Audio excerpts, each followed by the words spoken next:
सरकार द्वारा भले ही जीरो टॉलरेंस की नीति पर काम करते हुए देश व प्रदेश को करप्शन मुक्त करने के लिए प्रयासरत हो, लेकिन आज भी सैनी सरकार में ऐसे अधिकारी मौजूद हैं जिनको ना तो विभागीय कार्यवाही का खौफ है और ना ही कानून का खौफ। जी हाँ, बिल्कुल ठीक सुन रहे हैं आप। और हम बात कर रहे हैं सोहना नगर परिषद के भ्रष्टाचार में लिप्त भ्रष्ट अधिकारी की, जो कि इन दिनों सरकार द्वारा छोड़ी गई ग्रीन बेल्ट की जमीन पर अवैध कब्जा कराने में जुटा हुआ है।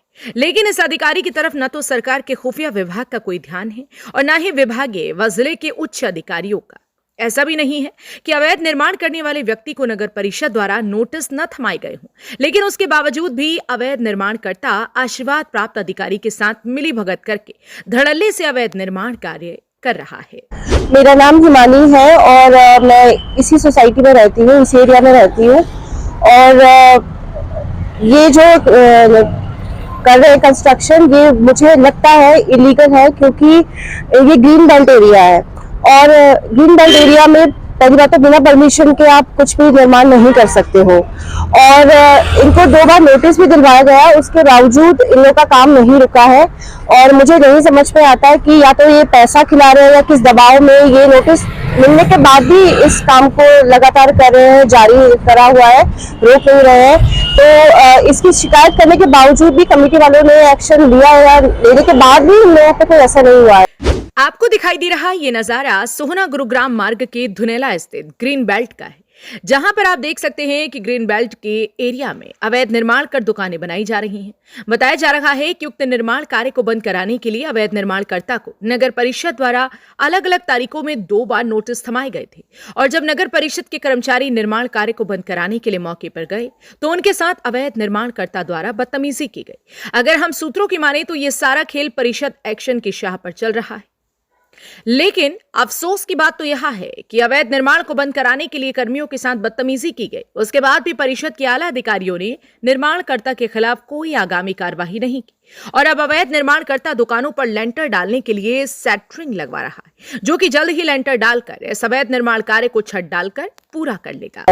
तो ये चीज बिल्कुल भी सही नहीं है और मैं इसको सच में इलीगल मानूंगी, क्योंकि जब इंटरफेरेंस हो रहा है गवर्नमेंट का या कमेटी वाले बोल रहे हैं, उसके बाद भी ये लोग रुक नहीं रहे हैं। 2 बार उन्होंने की है लोगों के साथ भी बदतमीजी, और इसलिए मुझे लगता है कि उनके अंदर से ना डर ही है ही नहीं, डर गायब है। और वजह पता नहीं क्या है, शायद पैसा खिलाने वाली वजह है, कुछ है, डर बिल्कुल नहीं है। लेकिन हम लोग जो स्थानीय लोग हैं, हम लोग इसके बिल्कुल खिलाफ है, क्योंकि ग्रीनरी और ग्रीन बेल्ट एरिया है और उसको बनाए रखना ये हम सबका कर्तव्य है। जो धुनेला है, जैसे ये जो मंदिर है शिव मंदिर, उससे थोड़ा आगे जाके 30-40 मीटर की दूरी पर ही है, गुड़गांव की तरफ जाते हुए। आपके माध्यम से मैं चाहती हूँ इस चीज को बहुत सीरियसली लिया जाए और इनके खिलाफ एक्शन लिया जाए। ऐसा भी नहीं है कि ग्रीन बेल्ट के अंदर अवैध निर्माण करने का ये कोई पहला मामला है। इससे पहले भी यहाँ पर नगर परिषद के अलग अलग अधिकारियों की शाह पर काफी लोगों ने अवैध निर्माण करके दुकानें बनाई हुई हैं, जिनको नगर परिषद द्वारा नोटिस देकर बुलाया तो जरूर जाता है, लेकिन ना तो ग्रीन बेल्ट की जमीन पर बने अवैध निर्माण को ढहाया जाता है और ना ही इनके खिलाफ कोई कानूनी व विभागीय कार्यवाही अमल में लाई जाती है।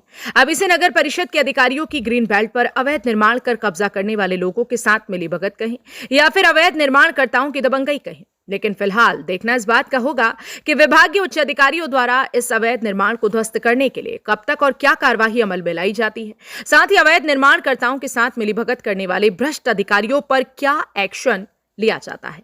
ब्यूरो रिपोर्ट, हरियाणा वरदान, सोहना, गुरुग्राम। देश व प्रदेश की खबरों को सबसे पहले देखने के लिए हरियाणा वरदान चैनल को सब्सक्राइब करें, लाइक करें व शेयर करें।